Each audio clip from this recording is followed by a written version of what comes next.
In the occasion of a new Drake album, I feel like I want to talk about Kanye West's 808s and Heartbreak. And for those who are unfamiliar with the album and why and what the connection actually is, I think, in my opinion, and perhaps in the opinion of many others, Drake's early career, at least for the first half of his career, is almost totally indebted to this one album by Kanye West. And I think Drake actually references this, or at least during his early years, he would call back to Kanye West as being one of his biggest influences. For people in my generation, perhaps, or at least I guess all I could really talk about is about myself and my experience of music. But growing up, I was around in seventh grade when Heartless went on the radio, and I remember not necessarily knowing a lot about hip hop music in general, but to some degree, Heartless broke through into the mainstream in a way that didn't feel necessarily tied to what one would call or think of as rap or hip hop music. And I remember this is probably one of the first few songs for me personally as a kid, as someone growing up in a relatively sheltered life style.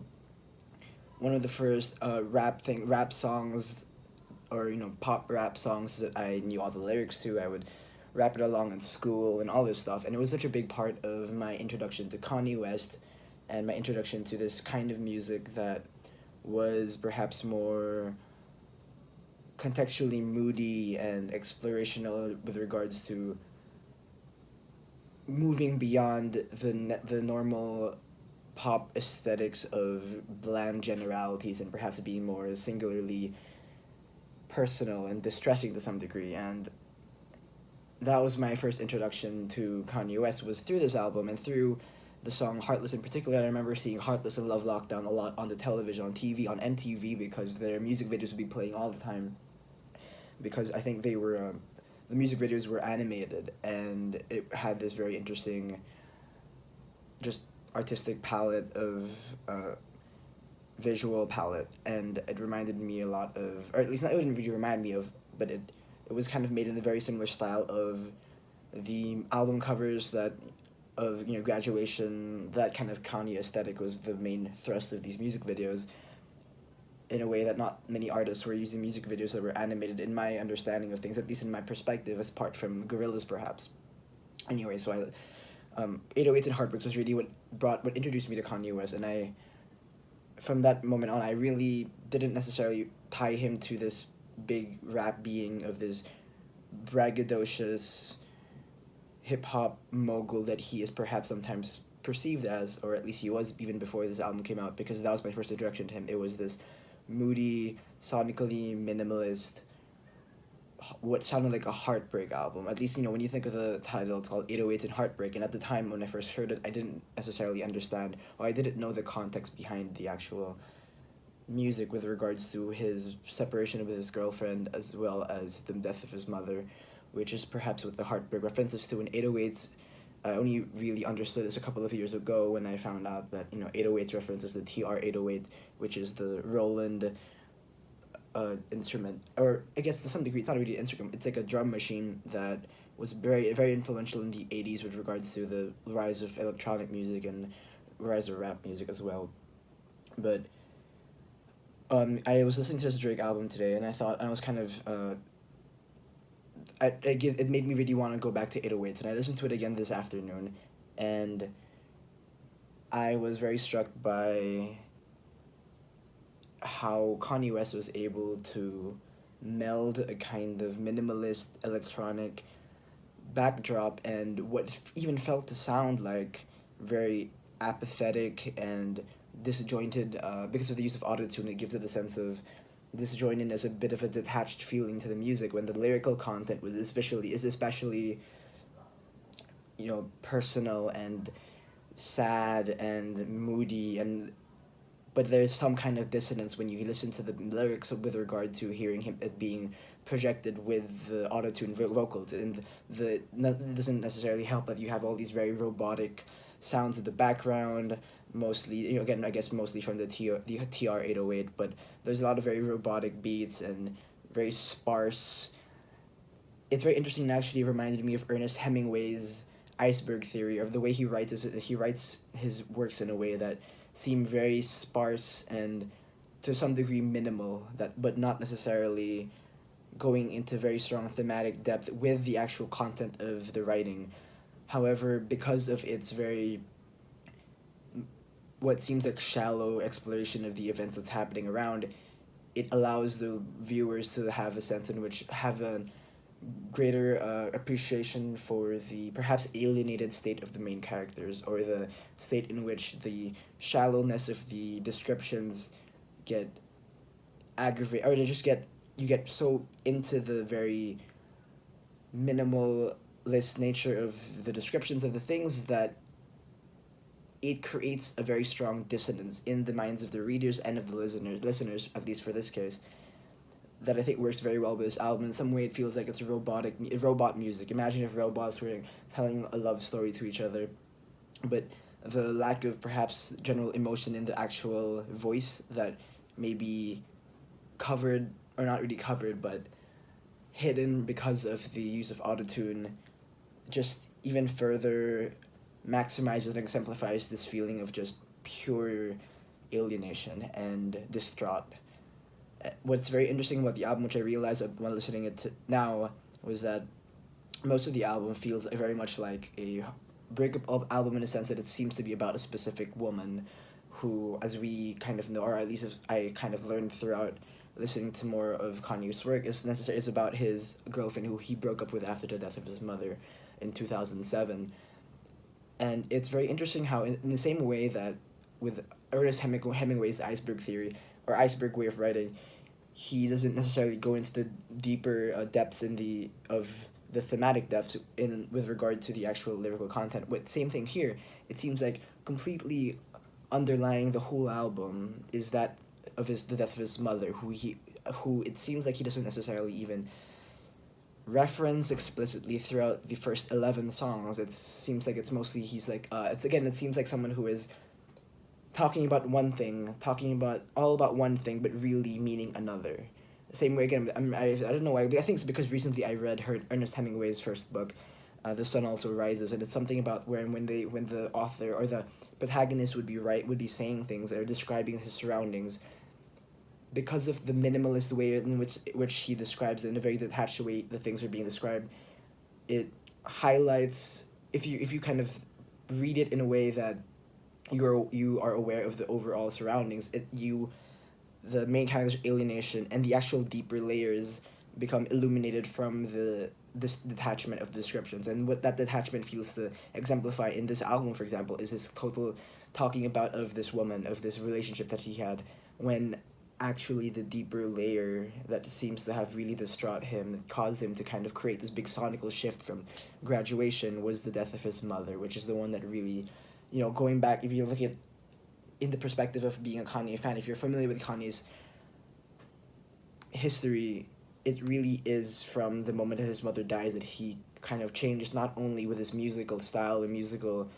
propulsions, but even his public persona, his behaviors change, what we understand now is his bipolar aspect to himself got exacerbated by the death of his mother, and he hasn't seemed to have been able to overcome or move past this grieving process that he's really has been kind of having to go through over the last 10 years. And I still haven't even discussed, and this is 808s and Heartbreak. And the last song, I said the first 11 because on the last song, Pinocchio's Story is the only one where he references the loss of his mother. He talks about being a lost boy without Geppetto, without his creator, without the person to guide him in life, and he references her being his mother, who he now doesn't have any more contact to, but he still kind of he revels in that feeling of loss. Finally, after 11 songs in the album, after 50 minutes, after 45 minutes, he finally goes into this exploration of what actually has been most bothering him in this period of his life, which was the death of his mother. And most interestingly, it comes in the track listing as a hidden track. You don't see it in the track list, I think on the back of the CD or something, and it's a hidden track, and it's actually not even a recorded track in the studio. It is a live track from Singapore. What I understand, I don't necessarily know the story behind this, but from what I understand, he would have performed in one of his concerts in Singapore this new track called Pinocchio Story that really just bears it all. And it's very interesting how we finally get that sense of hearing what has been going on behind the scenes. Finally, but to some degree, perhaps he couldn't feel he couldn't re-record it. He couldn't do it in a studio. This rawness of emotion that overcame him and has really been a part of his life so far, needs to be heard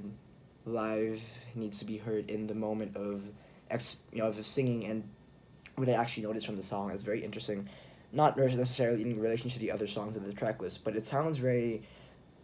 I guess while he talks about how the album is very new wave perhaps, and Pinocchio Story, actually his vocals and the song itself, the way he sings it, it reminds me a lot of like new wave singing, of like not necessarily new wave, but of a rockier sound, more perhaps a kind of punk-ish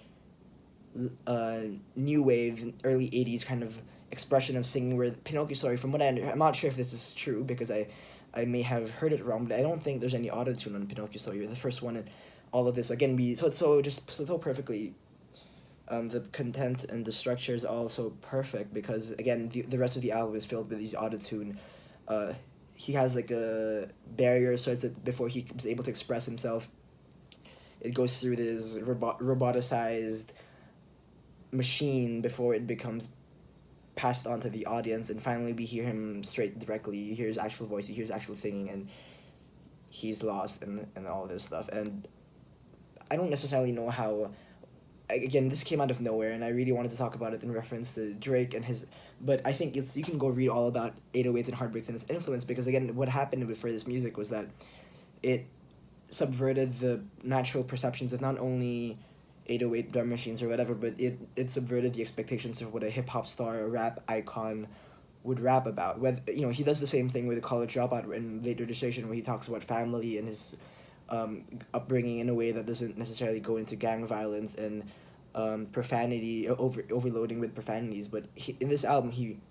subverts rap persona again, but in a way in which he decides to sing about something very personal, about what most other people may have perceived as soft music, soft rap, or being a soft person, being a sensitive person, and he bears all his feelings of sensitivity and all of that in this very odd, bizarre album that unfortunately I think is perhaps not as talked about right now, maybe. And around the time when it came out, Kanye was not even in a very good place, because very recently, right near after the album came out, was the whole Taylor Swift incident that really destroyed his goodwill from the public and from the media. And again, which is probably maybe a good thing in some degree, because we got My Beautiful Dark Twisted Fantasy, but I don't know necessarily if he actually toured this album, if he did a lot of performances. I think he went into hiding to some degree after the whole Taylor Swift thing, and before coming out with My Beautiful Dark Twisted Fantasy. But this album really opened those gates, and people like Drake, people like all these kinds of rappers that from the late 2000s, early 2000s, everything from Drake to Frank Ocean, to The Weeknd, this whole area of sensitive music by black male men, this idea that they can be sensitive and they can sing and they can rap, be hip hop as well as being sensitive. Putting those two together is essentially the formula for what made and makes Drake such a success all over the world. So I mean, in the occasion of the new Drake album, I think it's very important to come back to where it all started, which is 808s and Heartbreak by Kanye West in 2008. It's a great exploration of loss and heartbreak, and not to make a bad reference, but it's something that I think one of Kanye's most interesting parallels of form and content and structure, and it again shows how willing he is to put artistic merit, artistic goals over making a lot of hits or fitting into a mold, which he always seems to be subverting. So yeah, this is 808s and Heartbreak. It's a good album. If you haven't really given it as much careful listens, I think you should definitely check it out more. It's a interesting album.